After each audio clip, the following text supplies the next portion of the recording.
Welcome to Trek Table, your Sunday weekly podcast holding Trek space for Black, Indigenous, Brown, women of color, queer or otherwise, and your allies.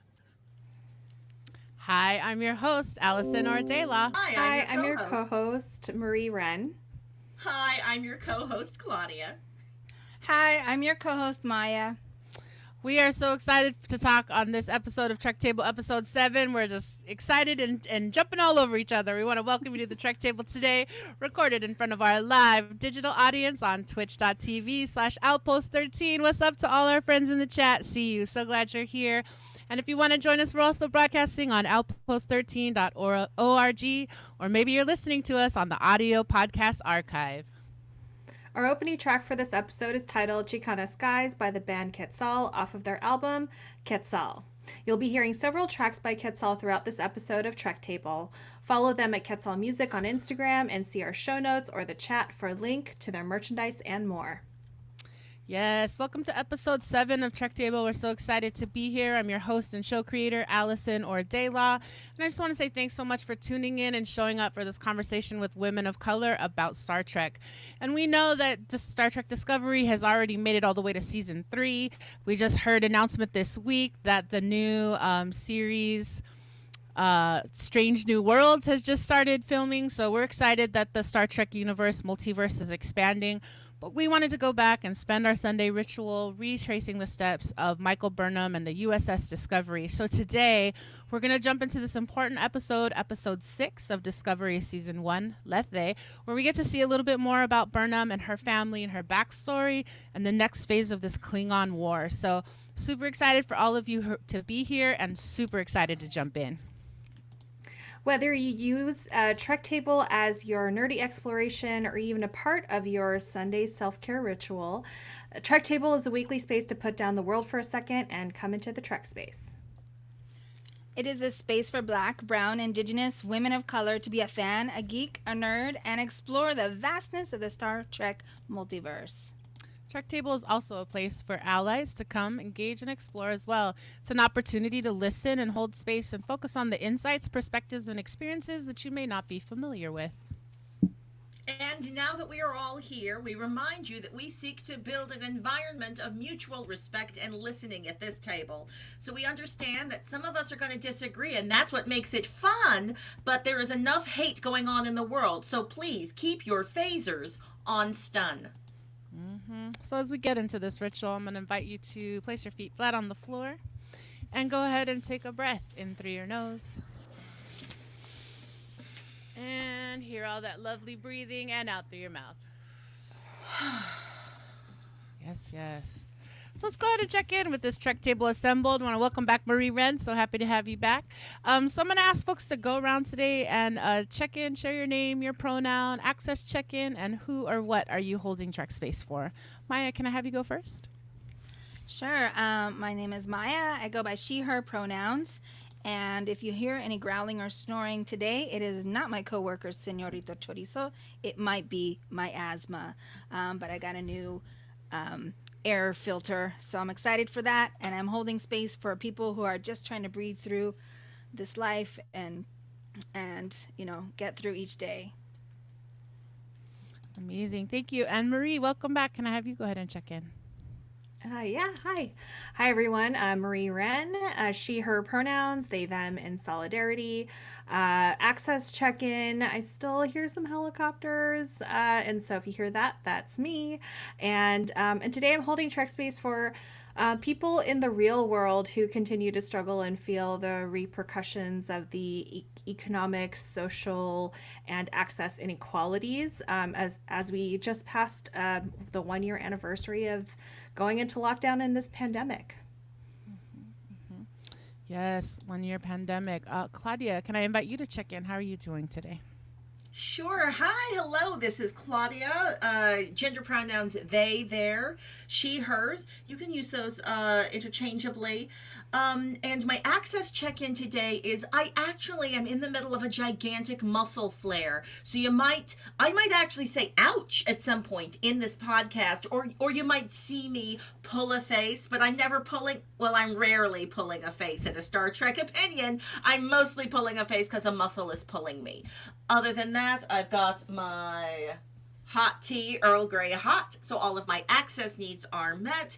And I am holding Trek space today for Breonna Taylor and all who have just been really saddened because this is the anniversary of her death this weekend. And so just holding Trek space for all of us who are feeling that right now. Thank you so much. A lot of Trek space today that we're holding, so I just want to hold space for that. I'm Dela. My pronouns are she, he, they, or Dela. And my access needs are that I had some dental work yesterday, so I'm a little bit mouthy, I guess is a way to say it. So I'm going to do my best to articulate, but I'm super excited to be here and hold all this Trek space. And for me today, I'm holding Trek space in addition to what folks are mentioning. It's Pi Day. But the thing that's striking me about this episode is I'm holding space for Burnham and people like Burnham who are trying to adjust and have a new adult relationship with their adult parents. And so what does that mean to confront family secrets, family past? How are we dealing with that? So these are all the things that we're holding Trek space. We want to invite our friends in the twitch.tv/outpost13 to drop what you're holding Trek space for. We're going to come back and find out more about that. But right now we're going to head into this musical break as our friends in the chat think about and share what they're holding Trek space for. We want to invite you to listen to a little bit of this track called 20 Pesos by the band Quetzal.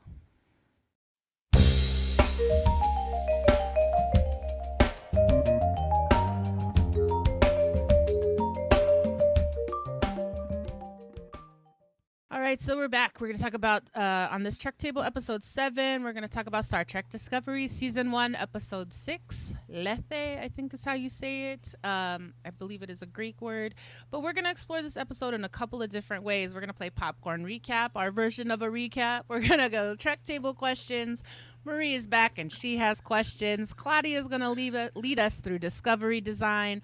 Of course, Maya's got Space Runway. I've always got some things in Thematix to braid us all together, and Thematix wouldn't be complete without our spoiler zone. We're going to signal boost some amazing work by women of color out in the world today, and then we're going to share our final thoughts. If you're like me, watching Discovery for the first time from season 1 and not sure if you want to hear any spoilers, no worries. We're thinking about you. Our Trek Table team is going to spend most of this show with only spoilers through this episode of Star Trek Discovery. For folks who have seen all the way through to the end of season 3 or don't care about spoilers at all, you'll get some spoiler talk in this spoiler zone segment later in the show. Spoilery spoiler talk. I love that phraseology. Thank you, Marie-Reine. So we're going to take a second and just check in about what we're holding space for this week. Friends in the chat, feel free to keep chiming in. So we want to hold Trek space for people who are just trying to catch a breath through this life and get through each day. We're going to hold Trek space for people in our real world who are continuing to struggle and feel the repercussions of the economic and social and access inequalities and we've been dealing with in this last year of pandemic. We're also holding Trek space for Breonna Taylor and all those who are shook by her this anniversary of her death and her passing. We also want to hold Trek space for folks who are like Burnham, trying to engage in a different kind of adult relationship with their adult parents. So we want to breathe all those things in and hold all that space and just make space for whatever you, our listener today, might be holding Trek space for. Yeah. So go ahead and plant your feet flat on the ground if they're not already there. And I'm going to invite you to go ahead. And before we do, I'm going to say one last thing. We're going to hold some Trek space for essential workers who save people, not just with medical technology, but also by melding their minds and hearts for those that they care for. So that's from our chat. So let's take all those things, hearing all these beautiful noises. Go ahead and take a breath in through your nose and out through your mouth.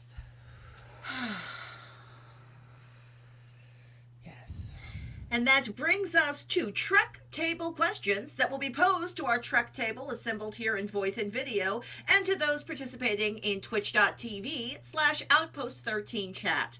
Question number 1. What would you order from the Starfleet food dispenser? Mira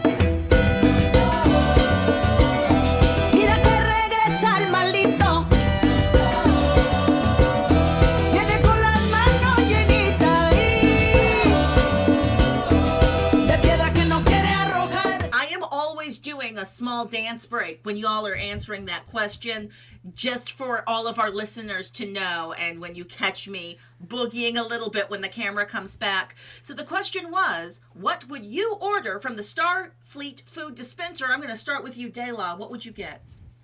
I have a couple of items. I'm really curious. What does Filipino adobo taste like from the food replicator? Lomi lomi salmon. I'm about that. And then last but not least, some cornbread, not cornbread, but like some Mrs. Cubison stuffing with like celery and onion and sausage. Not sure if it's Jimmy Dean sausage or whatever going to appear in that replicator, but those are some foods that I would want to try. Satterfield in the chat is 100% saying I would probably order every individual variety of apples so I could taste them all. I love it. Hey, Maya, what would you order? I would order everything all the time, but I would always need. I think I need to try different types of ice cream, and I think because I'm lactose intolerant, I mean, it wouldn't matter, right? I mean, I don't know. Would I be able to have the more creamy stuff? So much. Desserts all the time. I always need to have lots of liquids, so green tea, something bubbly, something fruity. The possibilities are so endless. And then I was also just thinking about these tater tots I had last night that had like bacon and pulled pork on top. It's ridiculous. Oh, what? Okay, yes, I changed whatever my answer was that I had prepared. I'm going to change it to that.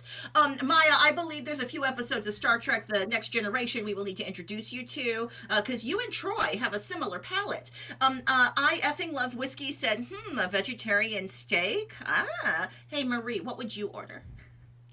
Well, I have a sweet tooth, and so in honor of today being Pie Day and a Trek Table Day, I would get Earl Grey pie, which is available at the Pie Hole. There's a place called the Pie Hole in LA, and they have an Earl Grey pie, and it's so good, and that's totally what I would get. If I was in LA, I would order that pie hot.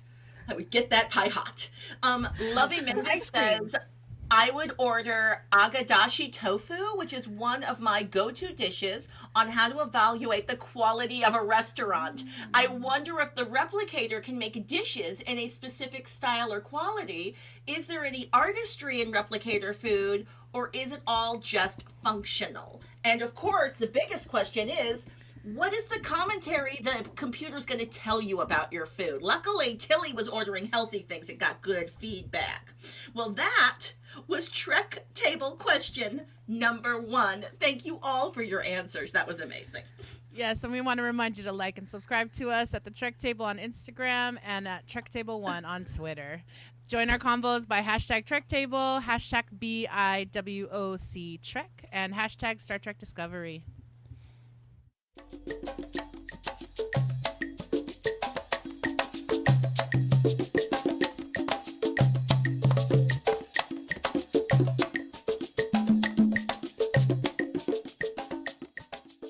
That song was Matanzas by Quetzal, and it helps us know that it's Popcorn Recap. So our game is simple. We have 2 minutes to share chunklets of plot on this week's episode.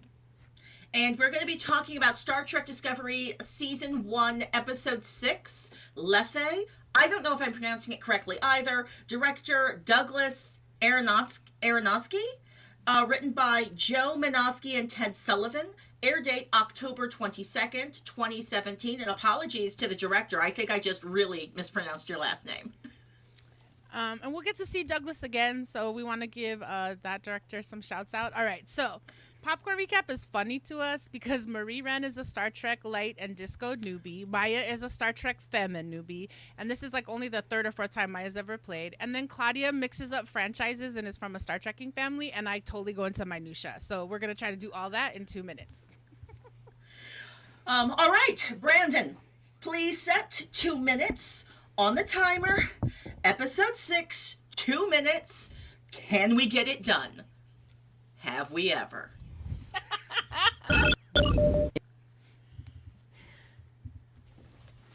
Okay, so first we come upon Sarek and another Vulcan guy going on a diplomacy trip to see the Klingons, and the other Vulcan is a extremist or logic extremist, and then decides to try and assassinate Sarek.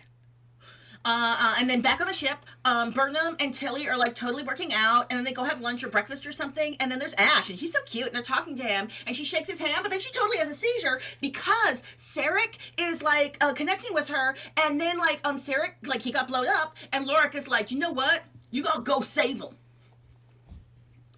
And Admiral Katrina Cornwell is like, no, I'm not beaming in anymore. I am coming right to your door. I am loading in the dock. And she's big mad because she's questioning these decisions that Lorca's making. And then they start drinking. Yes. So Burnham has woken up from her Sarek coma in sick bay and convinces Lorca that she needs to go find him. So he agrees to let them take a shuttlecraft, and Ash Tyler is gonna drive. They're gonna bring Tilly, and then Lorca makes sure to tell Ash, don't bring her back. Don't come back if she's damaged. And he didn't mean the shuttlecraft. He means Burnham. So they're in there's the lots nebula. of radiation. Sorry, yes. Yeah, so they're in the nebula, and Burnham is attempting to connect it with Sarek's mind through the Katra, and Sarek is like, get out of here, and Burnham's like, no, why are you thinking about my failure for you? And then also in that memory is Sarek's wife, Amanda, and she's like, you know what? Here's a book. Here's Alice in Wonderland, a very special book just for you, and also don't forget you're a human. And Burnham finds out that all this like shame she's been feeling, failing Sarek has been a lie, and that this truth, she finds the truth that shaped her destiny. The Vulcan Starfleet equivalent would only admit one of Sarek's children, and he chose Spock, his half-human son, but Spock ultimately chose to join Starfleet, rendering Sarek's decision futile. Okay, so that was our time for Popcorn Recap, and thank you, Maya, for trying to get as much in as possible. We didn't get through the whole episode, so let's each do one more chunklet of plot, and hope that with this last round we'll get to the end. So we're starting with Dela. All right, boom chicka bow wow. Lorca tries to distract Cornwell with some bourbon and some booty, and then, but like after they fall asleep in the afterglow, she like rolls over and he like touches his back, and then he like PTSD pulls a phaser on her, and then she's like, "Well, you're not who I thought. Like when I get back, you're in trouble." And so then Burnham and Ash and Tilly come back from saving Sarek, and Sarek is injured and in the med bay, and then Lorca is like, you have to Burnham, offers Burnham a place on the bridge as the science specialist. And then, and okay, this is the last thing. So because Sarek is sick, he can't go meet the Klingons. So Lorca's like, you know who would really want to do that? That person who's about to fire me. So Cornwell gets sent to go do it, and she gets totally snatched up by the Klingons. It's a trap. It's a trap! And that was the end. Yes. And that was the end. And every week we attempt to get through our version of a recap. But if you are that kind of Star Trek fan, we respect and love that you need like details. We're going to refer you to our friends at Women at Warp. They do excellent recaps of every Star Trek Discovery episode. Andy at Women at Warp did this week's recap for episode 7, Lethe. Episode 6, Lethe. So yes, please go and visit our friends at Women at Warp. And now it is time for... Marie has questions. What does this mean? Marie has questions. What's happening? She did what? She's from where? She killed who? welcome to Marie Has Questions, where we want to model that it is okay to ask questions and not know everything about Star Trek, especially while you're watching it. I am a Trek light person, so not a whole lot of exposure to Star Trek and Star Trek lore or canon or anything like that, and especially with a topic as big as Star Trek. So I have my friends here, Dela and Claudia, to answer as many questions as they can in 2 minutes. And so I just have a few questions. I think we'll get this done. So let's set the 2 minutes. Incoming transmission. Okay, so what is the deal with Lorca? I feel like there is a lot going on here, and I am picking up things. Yeah, here's the deal. Lorca's a new character. He's a new character to us too. Like he's not from any other franchises. So you're in the same boat. We got no answers for you. Except for watch more episodes. Yeah, they're coming. They're coming. They're coming. Okay, so that this is linked to this first question. So everyone keeps bringing up Baran. So like, did something else happen on Baran that we haven't been told yet? Like, all these questions from Cornwell are pointing to like something happening on Baran. I would say that Baran is what the show is telling us is the reason why the Lorca everyone knows, Cornwell, etc. That the Baran, like what happened to him at Baran is what changed him. So I will say in a He told a story about it. So in the last episode, he and Ash Tyler are stuck in the Klingon dungeon, and he's like, "You want to hear the truth? The truth is, I'm the only one who survived because I murdered my entire ship." The truth that's known by the rest of Starfleet is that he was the only survivor. So like Cornwall, she's got that psychiatrist background. She's thinking, oh, he has PTSD. He's wounded, and he is acting very different. She thinks he's different. Although Jedi Branch in the chat is saying he's a Malfoy, so we can't trust him anyway. So, but that's a multiverse crossover that we can't address yet. I don't trust him because he's a Malfoy. That's exactly it. I mean, there's just like a lot of things that I feel like are being dropped here, and I'm just like, what is it?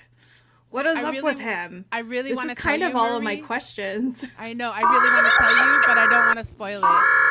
Okay. I thought you were going to be asking us about Katras.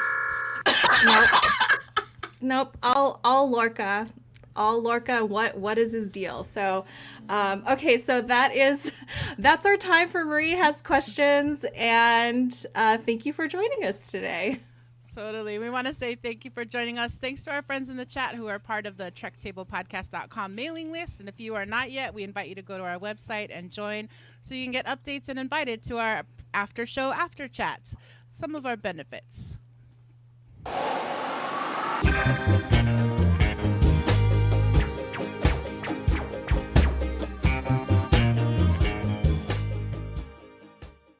Welcome back for Discovery Designs, and hello, LOL, Jedi Branch. Sometimes the answers to questions are more questions. So in this section, we're going to be sharing some very quick reflection on design elements, and then we're going to go deep probably on only one. So I'm just going to ask for some like popcorn responses. Space sneakers. Do we have opinions about space sneakers? Anybody out there? Space sneakers. I just want to know, what is the logo with the little square on the back? Like, that's It's not this? So it's a square. So I'm just curious about that factor. I know that I feel like they're like it 100% feels like they're making merch for me to buy. I want the space sneakers. All right, the hologram the hologram simulation with at the top of the captain and Ash. Any opinions? Yes, I can jump in here, and I would just say, like, it was really intense to me that they did this hologram simulation back in the Klingon prison of where they had just been released from. So it just felt like when Tyler says, "Oh, I've been waiting for 6 months for this," it's like, ooh, wow, is this how he's gonna heal? Is he's gonna go back to the site of his trauma and laser tag shoot him up? This feels like a good moment, Dayla, to also reflect on the fact that both the workout and them doing that hologram simulation, they both took place in the hallways of the ship itself. Any opinions on the logic extremists? Oh, actually, I have an opinion on this one. The blowing it up, it reminded me of the design elements from Iron Man 3. They looked like the extremists exploding people.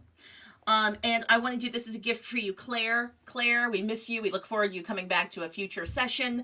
You asked us in last episode before, what's up with all the fortune cookies? This is the fortune cookie payoff that was set up in episode 3, where we see the captain cruelly crush a fortune cookie. Any other fortune cookie observations? Yes, I'll offer one that I was re-listening to Feminist Frequencies Star Trek podcast, and I was really struck by something that Ebony Adams, aka Ebony Astor, said about how she feels like Lorca speaks in fortune cookie enemy language. And so I had a lot of feels when it was like the fortune cookie moment when Lorca first appeared. So props to Ebony Astor about that. And just, yeah, like I still am looking for understanding what this moment is with the fortune cookies. Well, he said it also has to do with his family too, right? Yes, wow. Yes. He apparently comes from a fortune cookie empire. That's part of his backstory that you can find on Memory Alpha. If you're you mean he's from San Francisco? He's from San Francisco. I don't know. Go to Memory Alpha. There's more details there. Did anyone notice the makeup detail or the sci-fi detail? They did a beautiful detail on Stamets's eyes, where his irises were actually quite large. Did anyone else notice this? Well, okay, I didn't notice this on the first watch, but I noticed this on the second watch. But like, yeah, is Stamets high, and what is he high off of, like the mycelium network, or because they were talking about him? He's like, yeah, it's fine after getting pricked with needles, and so I found it as like a really interesting actor choice. Like, was it a really interesting actor choice, or is it really something that he, because he was so his whole manner was so different from Lorca's and Burnham's through this episode, and then Lorca's nonverbal reactions to Stamets in this episode is really great, because he's like, interesting, okay, and like everything that Stamets is saying is just kind of like it seems to kind of come out of nowhere or be phrased in a way. So it's actually, I was like, has anyone ever been like accidentally high at work, where like it's a weekend or it's nighttime, and then I'm not saying but just kind of like it's a weekend or it's nighttime, and you're like, oh, I have to work now, and then you're like, oh, okay, let me try to, yes, answers. And so it's just, that's what it made me kind of think of. Excellently high or drunk at work. That's fascinating. Please, Taylor. Can I just say, it's like, or it reminds me of like you overslept for a meeting and you've woken up in time to call in, but you're like not awake. So maybe not drunk or high at work, just like not completely awake yet.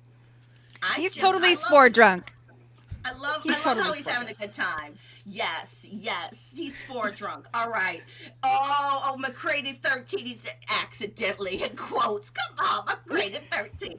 Okay, before we go to Katra, Vulcan design elements, are there any other design elements we want to mention, or anything else that we wanted to say before we go deep on Vulcan history and Katras? I just want to acknowledge that the jogging that we see at the top of this episode, Discovery loves hallways, and I think it harkens back to the fact that Gene Roddenberry modeled the original series, and like love to our ally Arthur, who like first held this up. That Roddenberry really modeled Star Trek off of submarines and the USS Navy, so we'll hear pings and things, or even just how like there aren't really space gyms. I mean, we see them later in season 3, but we see them running in the hallways like we would see folks running on a submarine or on an aircraft carrier, things like that. So just to look out for these moments. And then also there's so much fashion in these hallways. So that would be my last design element. Oh, I love that. Thank you, Dayla. Thank you.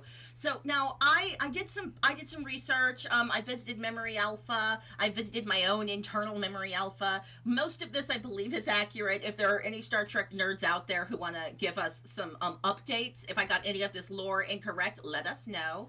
But Maya, would you mind sharing a little bit of like what is a Katra with us? What's a Katra? Yeah, it's a living spirit. It's the essence of the Vulcan mind and can be transferred, that we learn, to another person or preserved in Katric arcs before death. Okay. All right. Well, okay. So we know in the TV show Enterprise, which happens before Discovery, if I'm calling my Star Trek history correctly, in 2151, T'Pol was mind melded without consent or knowledge, and that was considered an unnatural practice. Like back in the day, Vulcans didn't mind meld. It was considered dirty and weird. So she got Panar syndrome from it, and that in this TV series, it was like an allegory for AIDS, and then they kept it secret, almost didn't give her any treatment, and the metaphor in this was like the Vulcans were like 1980s Republicans. Wow. And then we kind of fast forward. Can I pick up on that and then fast forward a little bit? Yeah. To where we get to kind of original series and really connecting, not even original series show, but connecting to the first set of movies there. And in Search for Spock, Dr. McCoy uses the Katra as a way, like not only just like a soul graft, but it's actually a way to connect souls. And I have to say I've forgotten, but is this also a way that Spock is able to stay alive? Is through this soul transfer? That's a question I have in the chat. And for you, Claudia. Yeah. His body was it was kind of cloned on the planet, where it was like the brand new planet, and then they put his dead body on it, but his dead body became a new body, but it didn't remember anything, and so the Katra had to be transferred so he would have his mind back, if I'm recalling correctly off the top of my head. Let's get some more Katra history. The Next Generation. Sarek had a rare Bindi syndrome. So this is like Sarek, and it made him give his emotions to everybody, and then Captain Picard mind melded with him so he could negotiate a treaty, and then Picard said, and then he was like, "Oh, we'll always retain the best part of the other inside of us." It like made them super close when they mind melded.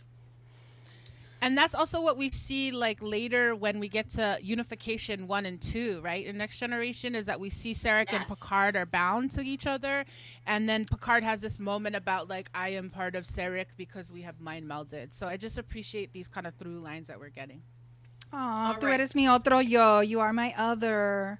I also just want to say, doesn't my mind to your mind, my thoughts to your thoughts, don't you just kind of want like a techno song? My mind to your mind, your thoughts to my thoughts. All right, this is a request to our listening audience. This is a commission. Please bring us, please provide us, and we will do a dance break to it. Are there any final Katra reflections or thoughts before we move on? I did think that it was really interesting that that they came up with this synthetic mind meld, and in terms of trying to duplicate to technologically duplicate something that is very specific to a species, and so like what does that mean? And it's also like part of this like neurotechnology question of what is right to go into people's brains. I love it. I was laughing because I saw in the chat that Jedi Branch said, "Don't do the Katra on the first date." Got it. Yeah. Well, thank you all for letting me go a little long on Discovery Design so we can just get really deep on Katras. And that brings us to a close for Discovery Designs. I feel like I need to make a queer lady joke here and be like, don't Katra on the first date unless you're a queer woman. That's the new U-Haul, maybe? I don't know. That's my little side tangent. All right. So I'm really here not to talk about Katra, but to just remind folks, you can also connect to us on Facebook. Our Facebook group is starting to build and pop. We'd love to keep having more of these conversations with us. So find us on Facebook.com/Trek Table Podcast. Trek Table question number 2. It's really important. What are your opinions on Ash Tyler? Mira que regresa el maldito. Viene con las manos llenitas de piedra que no quiere arrojar.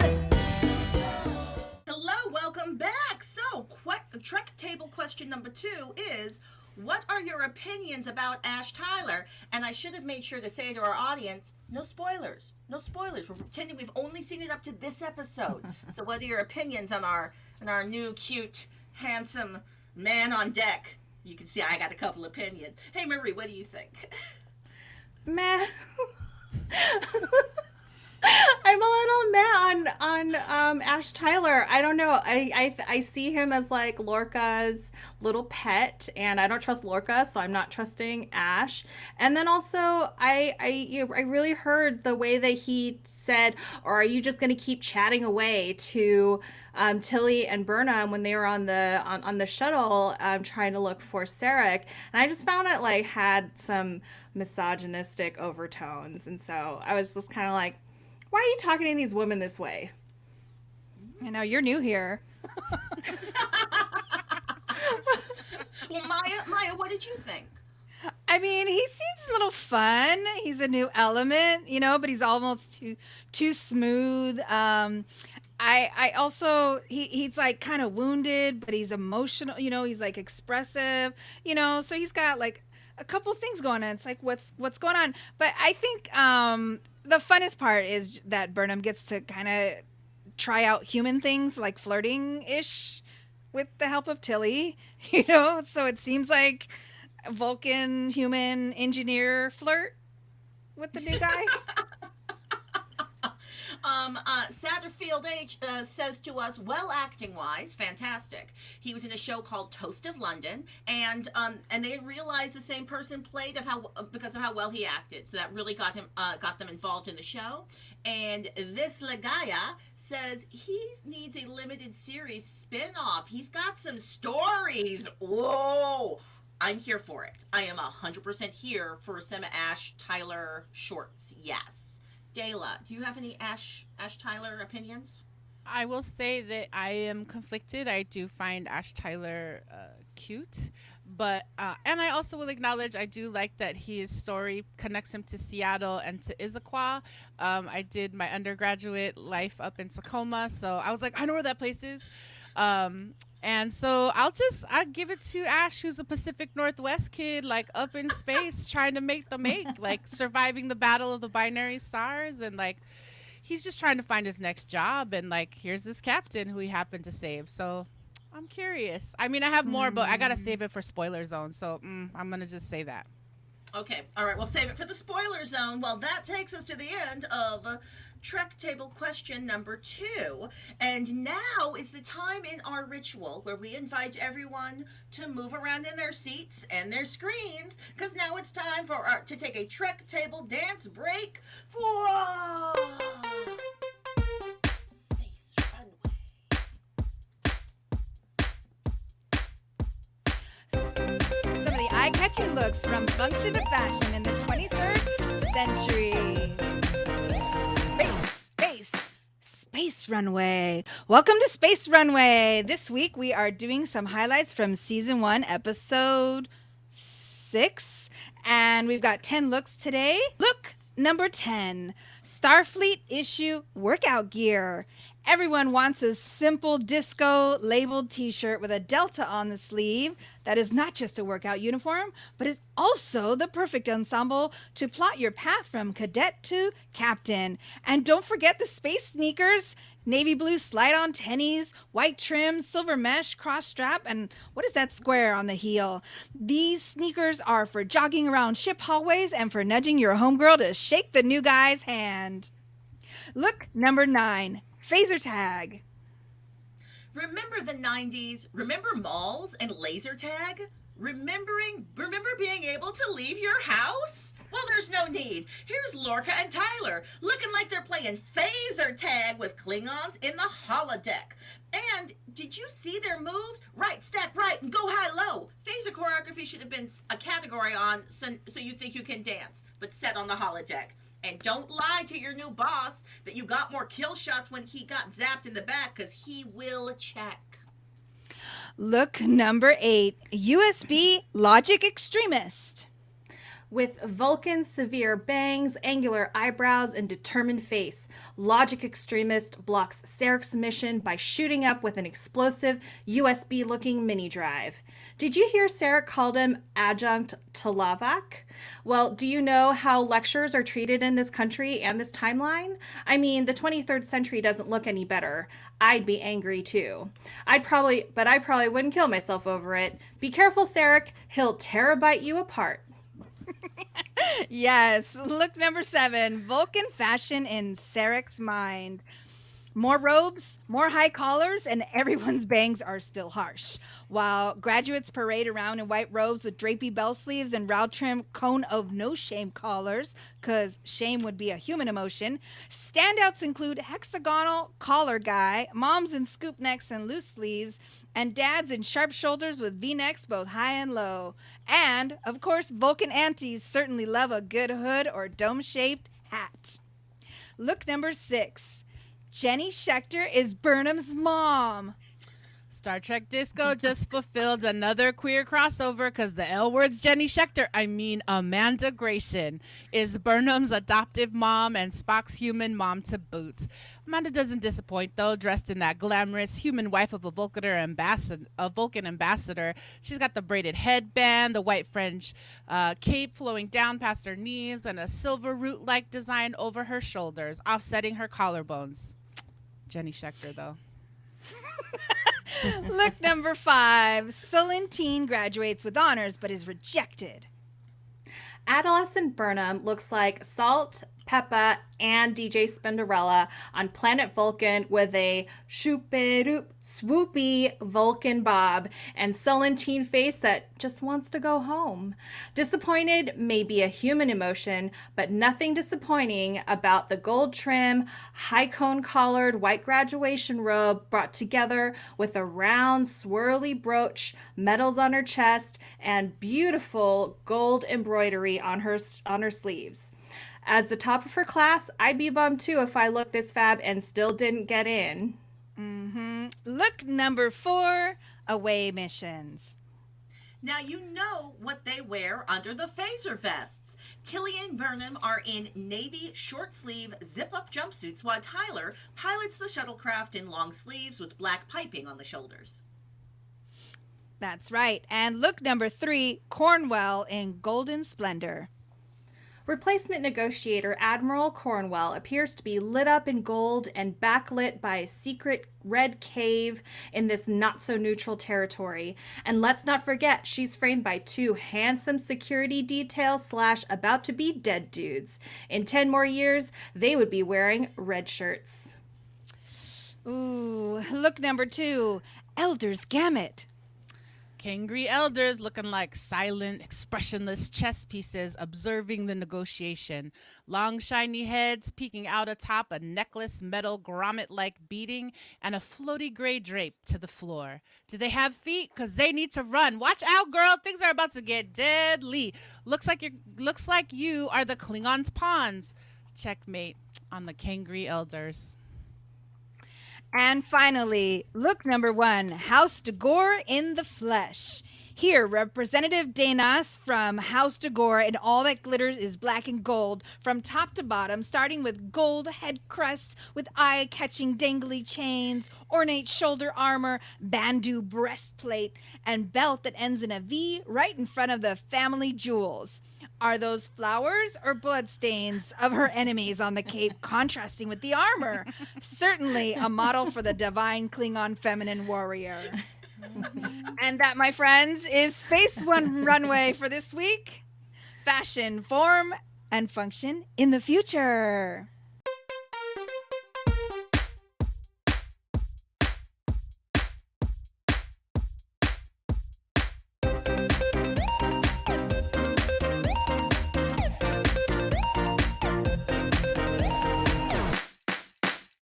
All right, and if you want to help us hold Trek space for women of color, not just for Space Runway, but for all of our insights and opinions, we invite you to continue to support us by joining our Patreon at patreon.com/TrekTable. So we're going to jump into this final big kind of cross discussion section of Thematix, where we like to kind of braid together all the different things we've been exploring, some of our themes, insights, and reflections from this episode. And we also want to kind of build on those things we've been talking about with the Trek table questions and the replicator and Ash and Marie's questions about Lorca, disco design and this Katra convo, and of course all those new looks that Maya just gave us with Space Runway. So today we're going to kind of focus our conversation in three ways. We're going to look at Starfleet Power plays, looking at Cornwell and Lorca. We're going to talk a little bit about Burnham and Sarek, and we're also going to have an opportunity to talk about Burnham and Tilly and Ash Tyler. So these are some of the things we're going to get into today, and I want to kind of get us into topic number one, the Starfleet Power plays. Let's talk a little bit about Cornwell and Lorca. I mean, we're definitely getting more info. We heard a little bit about her Starfleet booty call, and just kind of there was tension between them before. We've seen in these last couple episodes. I mean, she certainly berated him at the Admiral's table. But I'm wondering, like, did he manipulate her? Is he distracting her? How are we feeling about this complex relationship that we started to talk about? Marie-Reine, I wonder if you have some thoughts you might want to start us with. Well, I feel like I shared some of my thoughts already, but yeah, just kind of like watching that scene and rewatching it, my spidey senses were really going off. Like, I really feel like Cornwell is getting at something here, and Lorca is deflecting all of her questions, and so I mean, I think it's cool that they're doing like their adult thing, but it just, I don't know, just kind of thinking about if Lorca is really different and trying to maneuver his way around Cornwell's suspicions, then this feels really manipulative. Thank you. Claudia, I wonder if you have some insights as well. I know you kind of took us through some of this combo earlier too. Sure, yeah. I mean, just really quick, I feel like with Cornwell, there's a gendered leadership story that's taking place. There's also a story about mixing the professional and the personal, because Lorca and Cornwell, they have like some past relationship. And that's often a theme in Star Trek, where when the captains get together, they reference, oh yeah, when all back in the day, all this past history. And it just makes me think about all of the bad leaders we have right now in the real world, and who are the Cornwalls who are like, let me help you. Like, I feel like you're doing bad things, but let me try and be your friend and help you. Yeah. Maya, what say you? Wow, that adds another element, lots of layers that I was trying to unpack, because at first I was like, these are some grown adults with history. I was trying to figure out if they had, bumped booties before, but I was also kind of grateful for their tension release. Like, just get it on if that's, you're grown people. And then I was icked out at the end, because he's clearly dealing with his like hyper masculinity, and she's just like, something's not right about you. And then he was trying to like use the emotions, like, oh, I'll be better, I swear, only at the very end. And it's like, too late, dude. So it's really, it showed me like, oh, what kind of emotions are acceptable in, at the job, and what's hidden beneath. So it got me thinking about that. Definitely. And in our chat on twitch.tv/outpost13, LT Bodie Cooper saying, yeah, Lorca, is he a genius rebel leader or a shady loose cannon? So these are definitely some questions. I certainly noted that when Cornwell was trying to kind of pull him and test him and ask about something that they did together when they were younger, the way he deflected or he tried to distract her.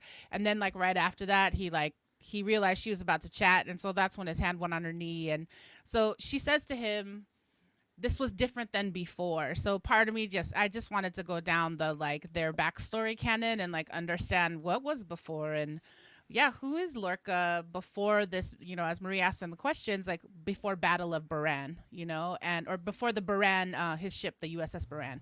So, just kind of thinking about that. And it also makes me think, I've had icky feelings about Lorca and the way he talks to Burnham, and even this week on Discovery, or previously on Discovery, the way that Lorca says, oh, I have plans for you.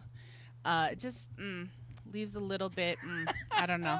The only word I have is So yes, and Admiral Cornwell was previously a psychologist, and it's not usually something we see, and I think this is an interesting path. I think that might be a tad of a spoiler, but we're starting to see those pieces. So I don't want to leave Lorca behind. I want to continue in this conversation about power play and this connection as we think about Burnham and Sarek. I mean, we had a chance to explore the Katra, and I'm wondering, we heard a little bit in Space Runway about the Sarek and Amanda Grayson family and how fabulous they looked at Burnham's graduation. But I'm wondering how folks are feeling about this new arc and connection to Sarek, this clarity of not only him saving her at the Vulcan Learning Academy when she was a child, but just the way that their Katra keeps, he keeps pulling her to him. So at the end of this episode, she claims the name father. She's usually been calling him guardian or mentor. So I know there's a lot of different feelings about who Burnham is in the middle of this. I mean, I feel like, would we say that the Spock, Sarek, Amanda family is the most famous Starfleet family? So what does it mean that she is now officially in this family? So I just want to kind of open it up and see if we want to chunk into this a little bit. Yeah, I was going to say that I don't have any like huge connection between I don't have a ton of history between the Sarek, Spock, Amanda family. But I was like, I'm noticing like this responsibility hoarding that we have, that has been named with Burnham. Like, is this where is Sarek like the reason why she hoards responsibility as much as she does? Like, I'm just kind of seeing like like father, like daughter kind of thing, like in terms of what has been nurtured within her. Yeah, it's so wild because he put so much pressure on her, and she's supposed to be like this example in this society where it's like Vulcan supremacy, and humans can't achieve their logic supremacy, but she's supposed to be the token, the one, and she I mean, essentially she's also like a transracial adoptee, so all this extra pressure, savior stuff going on, and I mean, yeah, lots of layers there, but I think it's I was like, wait, what? Spock has a sister? So that's also that. I don't know. Is this new? Is this new to the? Okay, so this is brand new, and this is why some people are, whatever they complain about Discovery. But I mean, I like the newness. I'm like, Spock has a sister. Who's a sister? Yes, and I would say, Claudia, I want to invite you to jump in here, but I have another thought, but I want to hold my thought and see if you have any thoughts about this combo. My thought was already said. Okay. I mean, I would say to your question, Maya, I think that part of what's fascinating to me is this moment of like, and this is what we kind of talked about at the beginning of Trek Table, was just, I found this moment in Star Trek lore and canon, the fact that Burnham is Spock's sister. I know that we haven't gotten to the place in the show where they explain all the things that we knew to be true and why we don't know about Burnham, and so I don't want to give that away because that's coming on the journey. But I will say I do love that Burnham is in this family. I do love that I don't want to say that I love that it's kind of like a Hidden Figures thing where we have to again discover Black women at the center of a history that already exists. But it just felt like in that moment, I was like, of course there's a Black woman who's part of this family, who's a scientist and smart. And, she models excellence, and she models having to carry a lot of pressure. And so it resonated with me in a way where I was like, I'm not surprised. I'm curious to hear why we don't know this history. There's probably some weird reason or racist reason or speciest reason.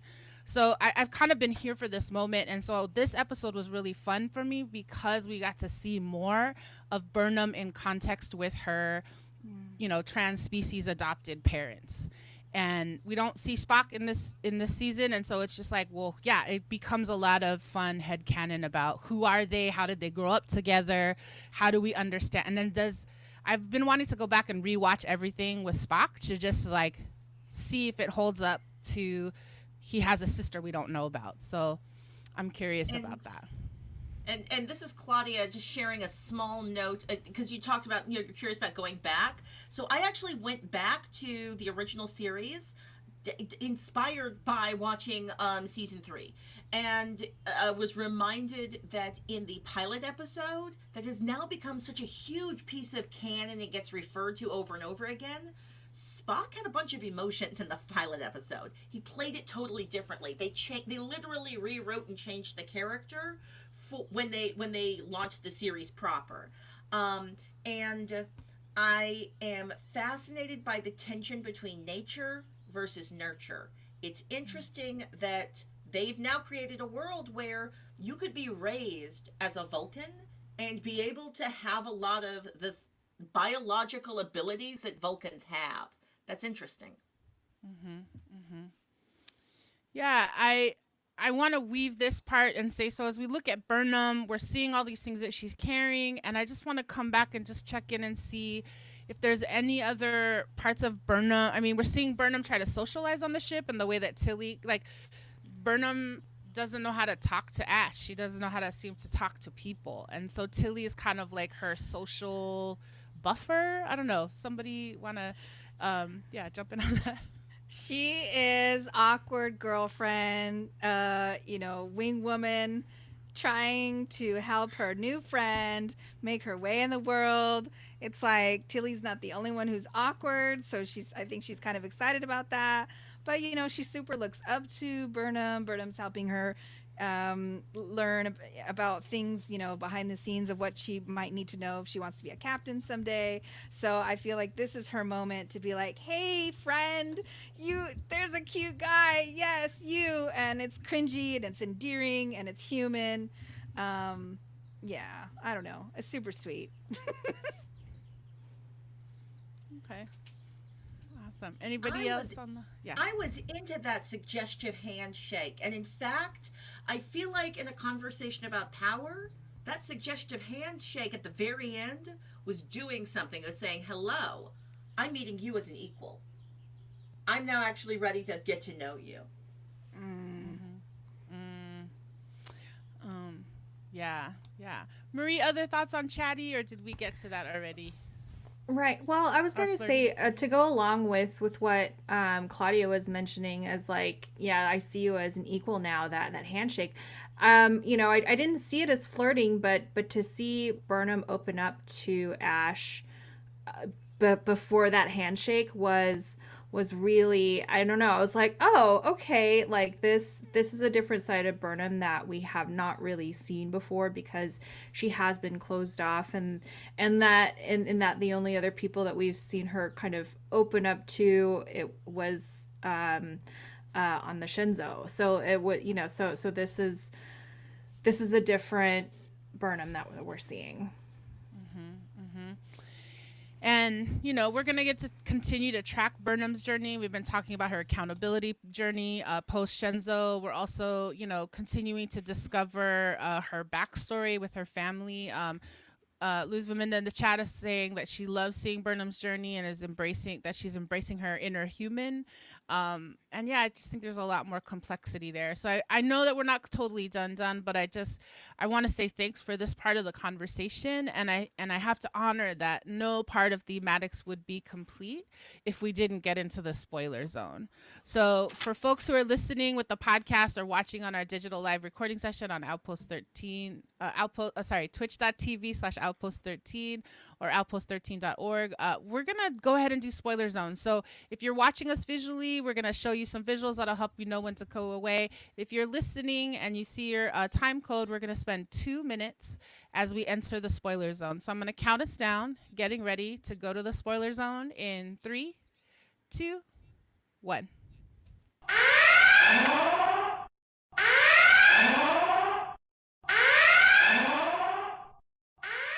Chance, here we go. 3, 2, 1. Brandon, can we have time on the clock? Go ahead, Claudia. Incoming How does transmission. Marie keep guessing? Marie knows what's going on. She's catching, like, Lorca's bad news and she knows it. He's shady. I think I will say that Maria, as a theater maker and a story producer, is watching the dramaturgy and is trying to put it all together. So I had a hard time not telling her. And I will say, yes, responsibility hoarder, all full in effect. And I feel like this is one of the linchpins of why I fell in love with Discovery, is that Burnham is not a responsibility hoarder. She is a excellent woman of color who is smart and has feelings and has tried to cope with the environment she has been presented with. And instead of being negative, she's choosing to help. What I find fascinating also is that she's traumatized, and this really lets us understand like the roots of her deep trauma and why she is so accomplished and has to accomplish to survive. Also, can we talk about Ash? They've introduced Ash, and the show is like, hi, we're going to do everything we can as writers to make you think Ash is our new lead. He's going to be tall, he's going to be handsome, he's going to be athletic, he's going to answer every question pretty well. He's going to be a little sexist and funny, but he's also going to be trusted and exciting, and he's your new lead, like Ash. And I love how in this episode in particular, the first time she touches Ash, she has something happen to her physically, even though it's not. I thought it was a foreshadow. And then at the very end of this episode, when they're sitting at the table and they do the handshake, and she's like, I have all these feelings. What does it mean? And he's like, oh, it's your humanity. I was like, the Vulcan and the Klingon-ish are having this conversation about humanness. Like, the heck, so it rewards a rewatch. Well done, Star Trek showrunners and writers. This rewards watching 2 or 3 times. It's fun the second time when you know what's going on. I just wish I could talk to Marie. So soon. 20 more weeks.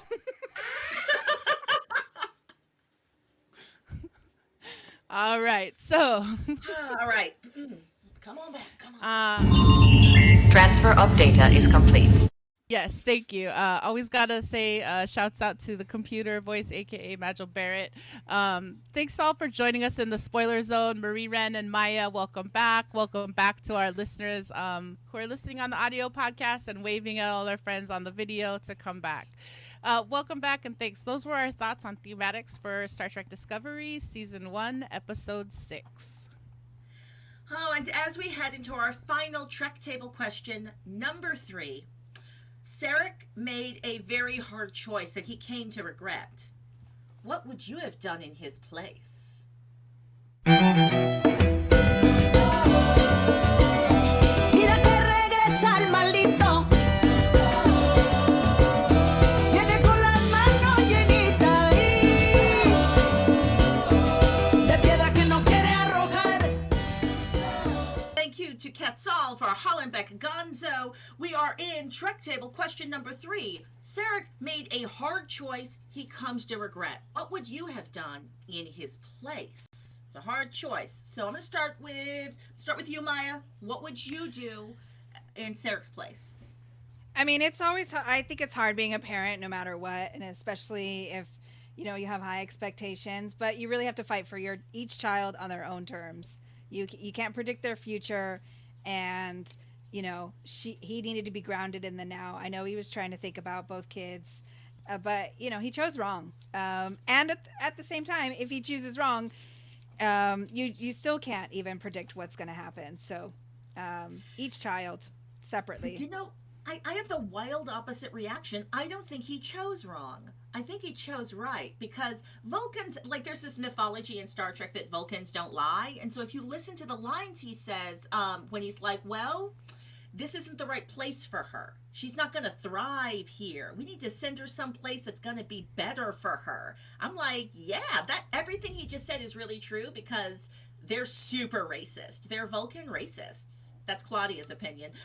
Marie, how about you? What would you do in Sarek's place? Well, I think this one is also hard to say, and so especially knowing what we know now, like if he had chosen Burnham, we wouldn't have Discovery, right? So, but there is a part of me that would think that if I had bound my Katra to save a child, that I would maybe have chosen Burnham.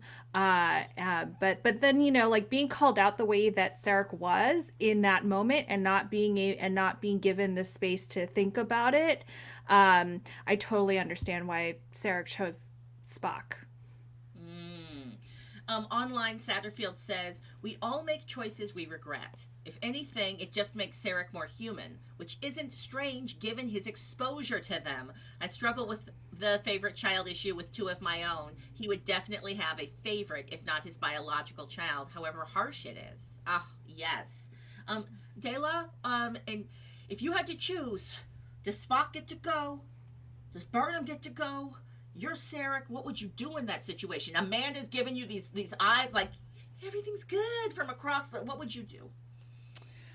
I mean, I think my response is very human informed. I would have given it to Burnham because she, especially because we love what we hear where they say that Burnham says that Sarek was trying to prove that that a human could exist among Vulcans. So part of me wants to say, yeah, I would choose Burnham, but I know that that's my humanness. And so I don't know. I have to trust that he made I was like, I don't really have a better answer. I would have, Dayla wants to choose Burnham all day, every day, but I think Sarek's going to choose Spock. Choose Spock.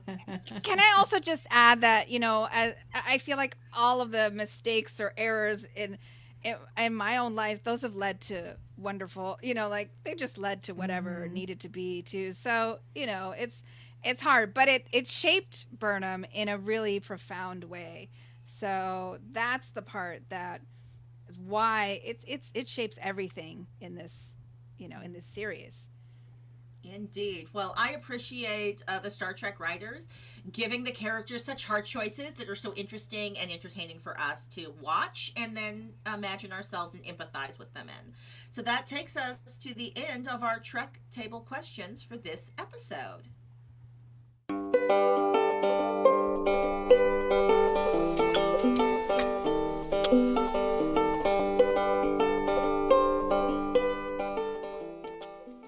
Here at the Trek table, we strive to hold space for Black, Indigenous, Brown, women of color, not just the folks on our show, but folks who are out in the world. We want to amplify resources and highlight the work of women of color content creators, community builders, and world shapers. Marie-Reine, will you share one of our first signal boosts for the day? Yes, we have the Unsettling Dramaturgy Colloquium. They are thrilled to announce the recipients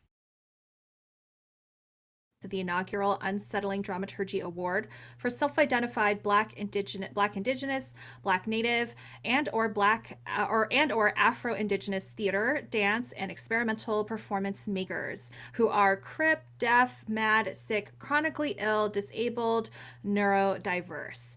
Recipients are at a variety of stages in their career practice and are all based in the so-called United States of America or Canada.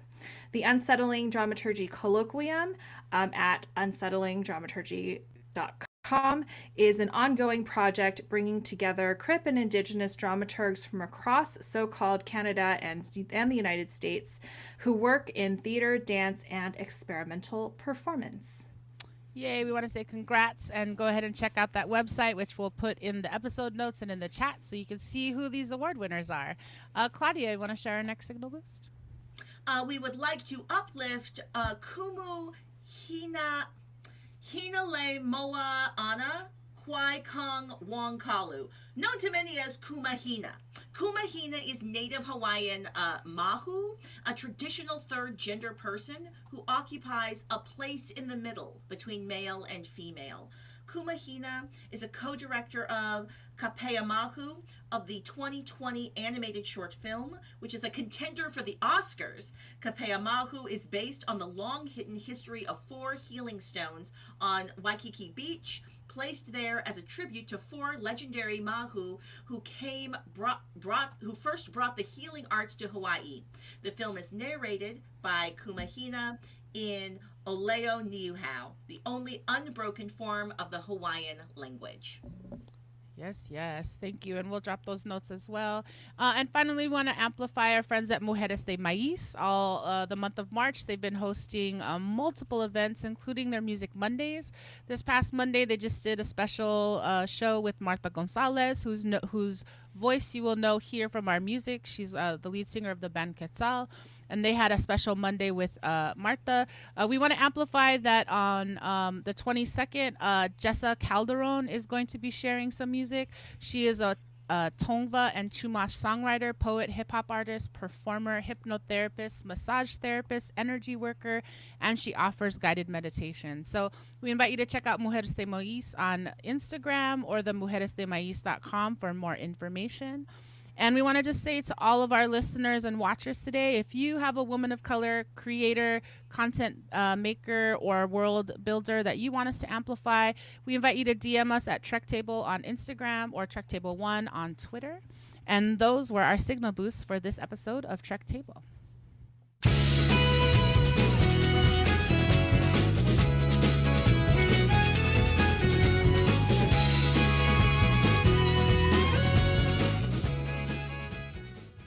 All right, so we are in the final stretch of our 7th episode of the Trek Table today. We want to thank everybody for listening. We're getting to that place where we always get, where we get to share our final thoughts for the episode.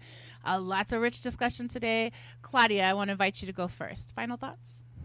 Final thoughts on this particular episode are a deep appreciation for the hard questions that are proposed to the characters and the hard questions that the show invites us to ask ourselves.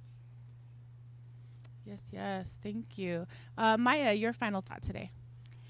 Yes, I saw that there was green blood when Sarek was down, getting green blood all over his Vulcan robes. I could swear I read somewhere that they use pink blood for Klingons to get past the censors in the original series. So I was wondering if that has anything to do with the different colors of blood that they're keeping with. And also, I'm so glad that they have seatbelts on the shuttles. Safety first. Safety first. All right, Marie-Reine, your final thoughts on this episode. Yeah, I would say that my final thoughts are around the relationship between Sarek and Burnham and this sense of when as they kind of walk through regret and reflecting on their lives and their time together. So like regret, shame, things that you wish that you could have done for your children and things that children wish that that they can fulfill for their parents. Thank you. My final thought for the day is just I'm really resonating on kind of what we were holding Trek Space about and just kind of thinking how that intersects with what's happening in this episode. And just we've talked kind of about it, around it, but essentially, Admiral Cornwell is there to check on her friend or her lover or her former lover, Gabriel Lorca. She raises concerns about Burnham. She raises concerns about Tyler. She raises concerns about Lorca. And I guess it just resonates with me of like, who do we need to check in with? Who do I need to check in with in my own life to see how they're doing after the different things we have all survived in this year? And just the ways that we can be in space with each other, we can be in community with each other. And that could have gone a whole different way if, there are just so many different ways that these stories could go if people were able to connect to each other and hold space. And so this moment, I love this moment at the end of the episode where Burnham leaves and she finally calls Sarek father. She finally has this moment of like, we're bound together. I'm going to claim it and name it, and I'm going to let you know that it's about to happen. So I just want to share out that I'm thinking about all the people right now who need family because of what we've been surviving. So that's my final thought for the day. And I just want to say thank you all for joining us today. And those are our final thoughts on Star Trek Discovery Season 1, Episode 6, Lethe.